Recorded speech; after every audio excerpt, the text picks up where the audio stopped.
When people talk about major towns in Imo State, the conversation always gravitates towards Owerri.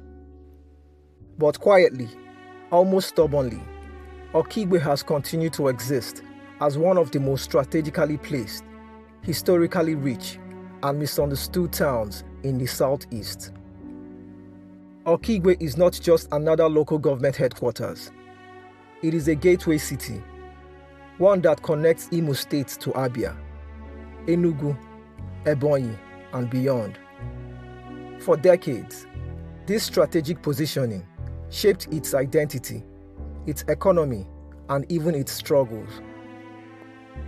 Geographically, Okigwe sits at the northern edge of Imo State, nestled between rolling hills and escarpments that give it a distinct landscape, unlike much of the surrounding lowlands.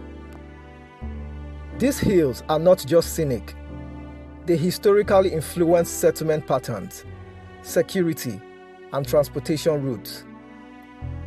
Long before modern highways, Okigwe was already a natural transit corridor between the heart of Igbo land and the Middle Belt. That role intensified during the colonial era.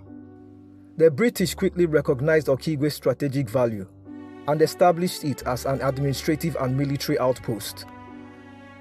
This decision turned the town into an early center of civil service, rail transport, and road connectivity. The remnants of that era, old rail lines, colonial layouts, and administrative zones, still quietly shape Okigwe's urban structure today. But history wasn't always kind. During the Nigerian Civil War, Okigwe became one of the most significant military theaters in the southeast. Its hills and access routes made it both a defensive stronghold and a target. The war left scars, physical, economic, and psychological, that slowed the town's post-war recovery.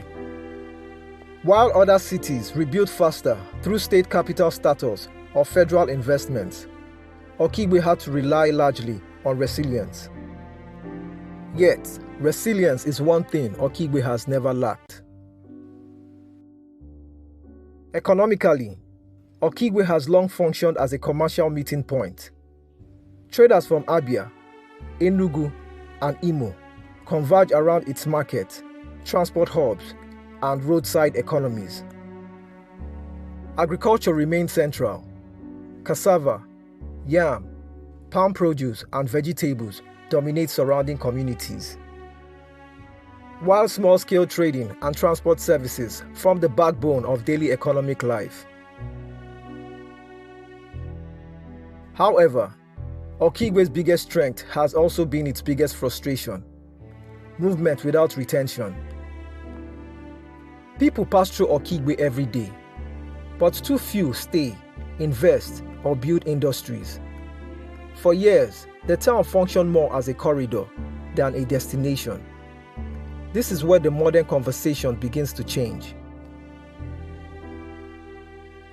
In recent times, improved regional road rehabilitation, especially routes linking Okigwe to Umuahia, Enugu, and Owerri, has started restoring its importance as a transport node. When roads work, Okigwe walks. Transporters save time, traders move goods faster, and the local economy breathes again. Educationally, Okigwe has also quietly contributed to human capital development through secondary schools, teacher training institutions, and proximity to major universities in neighboring states. Many professionals across the southeast trace part of their educational journey back to Okigwe, even if the town rarely gets credit. Still, challenges remain, and they are real. Urban planning is inconsistent. Drainage and erosion, worsened by the hill terrain, continue to threaten roads and homes. Industrial presence is minimal. Youth migration remains high, driven by limited local job opportunities. Okigwe has potential, but potential alone does not pay bills. The question then is not what Okigwe was, but what Okigwe can become.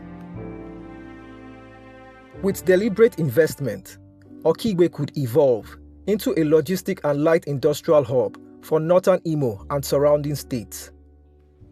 Its geography supports warehousing, agro-processing, and transport services.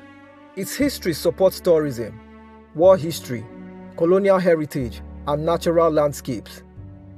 Its population supports growth, mobile, and already economically active. What Okigwe needs most is not noise, but strategy. Not every city must be flashy. Some cities win by positioning themselves quietly, but effectively. If policy aligns with geography and infrastructure follows intent, Okigwe could finally transition from a town people pass through to a city people build in.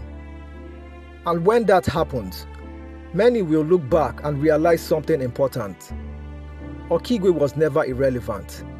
It was just waiting for the right moment to matter again.